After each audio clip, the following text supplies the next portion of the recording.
What's going on? Welcome to Tech with Sean, and today we're taking a look at the 2021 release of the ASUS Zephyrus G15. Okay, real quick before we get started, I wanted to say thank you for helping me hit 7,000 subscribers. It's really awesome. It's kind of humbling and mind-blowing when I think about it, but thank you. I wouldn't make the videos if you guys weren't watching them. Okay, now the ASUS Zephyrus G15. This year at CES, ASUS announced a whole bunch of laptops, and they all have the Ryzen CPUs and the NVIDIA RTX GPUs, and that's basically, you know, what everybody's been wanting for laptops. So they went ahead and did it, and this was the most interesting of their laptops to me that they showed off at CES. This G15 is getting you almost desktop level performance. You have the 5900HS and the RTX 3070 laptop version, and it's doing it considerably cheaper than some of the competition and in a smaller form factor than you've been able to before. So without going really big on size or price tag, this is delivering really solid performance. On top of the raw gaming performance stuff, it also steals some cues, I think, from one of my favorite laptops, which is the 16-inch MacBook Pro. So this has really nice construction. It has a big keyboard deck with room to rest your palms on. It has a big high-resolution screen. It has pretty loud speakers, good battery life, and really all of these things are, you know, altogether, they're a package of just what you want in a laptop, and this basically checks all those boxes. ASUS sells several different variations or SKUs of the G15, and this specific gray one was on sale at Best Buy, and this has the Ryzen 9 5900HS, which is the 8-core 16-thread HS chip. And this has the RTX 3070, 8GB, 16GB of RAM. It has 8GB soldered to the motherboard and an 8GB DIMM that you could switch out with a larger one in the future if you wanted to. It has a 1TB NVMe drive, and it's actually pretty fast, so that's a good one to have for a boot drive. And on this model, I've gone ahead and put a 2TB drive in the empty NVMe slot, so this one now has 3TB total. It was a really easy and painless upgrade. The only weird part is that 3 of the screws on the bottom have little rubber nubs over them. So basically you just use like a little pin or something to take those out. And after that, it's just a super straightforward, just take the screws out, pop the bottom off type of breakdown. One other note about the build, so this is the gray model, and the gray chassis, as far as I can tell, has an RGB keyboard, but it's a single zone. Whereas if you go with the white chassis, it only has white for the keyboard backlighting. You can't do different colors of the keyboard. So that's kind of an interesting thing. The actual build quality of the chassis is fairly nice too. It doesn't feel as nice, I would say, as like a Razer or a MacBook where it's made out of a single solid piece of metal, but it is really a lot better than most other plasticky laptops.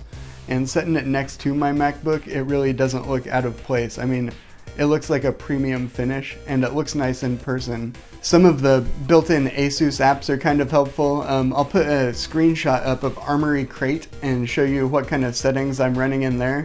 And there's also the My ASUS app, and because I'm always using this plugged in, I like to use that app to cap the battery at 60%, and that's gonna help you with the longevity of the battery. One other side note, at least with these initial drivers and everything that are available right now, in the Windows Power Plan, I would recommend using the one that says ASUS Recommended, and just because I think I was seeing a few more watts being redirected to the GPU through Dynamic Boost using that setting. One of the biggest selling points of this laptop, in my opinion, is the 1440p screen. Now this is 1440p, 165Hz, FreeSync, IPS. It has a pretty decent response time, so there's not a ton of ghosting. It has 100% RGB and 100% DCI-P3 color gamut, so that's really good. That's like color accuracy about as good as a MacBook Pro or something like that. The brightness though peaks out at about 350 nits from what I read, and that's pretty good. When you're inside gaming, that's plenty bright. It's not as bright as like an OLED screen or a MacBook Pro or something like that, but as far as gaming laptops go, it's really respectable. And the 1440p resolution at 15 inches, it looks really nice. It almost looks like what you would expect of 4K. 4K on a laptop is kind of overkill if you've ever experienced it, but this is noticeably higher resolution than 1080p, and you get noticeably better frame rates than you do trying to run games at 4K. So in my opinion, this is like the perfect laptop screen right now. My unit does have a little tiny touch of backlight bleed in the lower right corner, but that's kind of par for the course with an IPS panel to have a little bit of it, and it's not bad. So this one's got a little bit, but it's not a deal breaker. This thing also has lots of ports. Now, because of how the ergo lift hinge thingy works on the back, unfortunately they can't put the power or video out or anything like that on the back of the laptop, which is kind of sad because that's the optimal place in my opinion. But this has almost all the ports on the left hand side, so if you're right-handed and you use an external mouse, there's not going to be a ton sticking out of the side of your computer over there to interfere with it. But it's got all the basic stuff. You got Kensington lock, headphone, regular USBs, we got USB-Cs with DisplayPort, we got HDMI, there's the power connector, it even has a micro SD slot. So if you have something that you hook up to a laptop and you want to hook it up to this one, it's probably got you covered on the port situation. One other side note about the speakers, actually. Now, these are pretty good speakers. They are not as good as the MacBook Pro. Let's do a side-by-side actually real quick. I'll play some audio on the G15 and then I'll play some on the MacBook Pro. You'll be able to hear that it's better than a lot of notebooks out there. It's better than most gaming laptops you're gonna see, but it's not on the same level as the 16-inch Pro yet.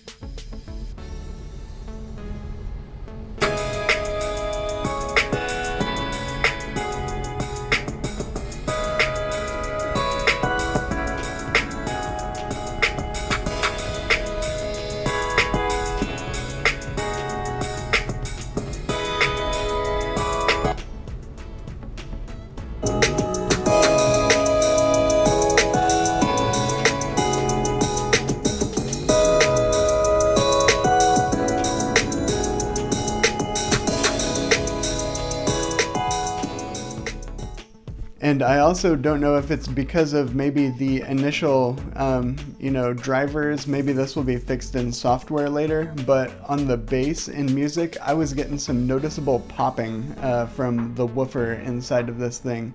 So what I did was I opened up the Dolby Atmos app and did a custom EQ and basically just turned the low bass way down. And by doing that, I'm able to turn the volume up without getting any popping coming from the woofer. But it is loud overall, but I was definitely getting some kind of popping and distortion from low bass frequencies with the current drivers. Alright, now for the good part. Let's jump into some gameplay and benchmarks and we'll see how this machine can really perform. Alright, first up I ran a couple of benchmarks to see where things were at. And here on the silent mode in Cinebench R15, I got 1855 points. And then on my manual settings with the custom stuff, I got 2096. You may be able to get a little bit higher than that on turbo, but the manual settings are what I'm using for the testing today. Next I ran 3D Mark Firestrike, and this came in at 20,000 points, and that's really good. You can see here the graphics score was 22,000. Next I ran 3D Mark Port Royal, and that came in over 5,000 with a 5,662. Just to see how it stacked up against last gen, I reran some tests on the Zephyrus M15, and this has the 10750H and 2070 Max-Q, and that put out a 16,687. So we saw about a 4,000 point increase with the new laptop. And then the Port Royal here, this got 4,500 points. So the 3070 gave over 1,000 point increase on Port Royal. So over 1,000 points when you're only talking 4,000 some to begin with, that's a significant increase in ray tracing performance. Next up, this is some Forza Horizon 4, and we ran this at 1440p ultra settings, and this did a really good job. This is a fun game. I always like to test this one, and this came in right around 100 frames per second. I think on this benchmark run it came in closer to 90, but it'll do 90 to 100 frames at 1440p, and it's a really smooth experience on this screen.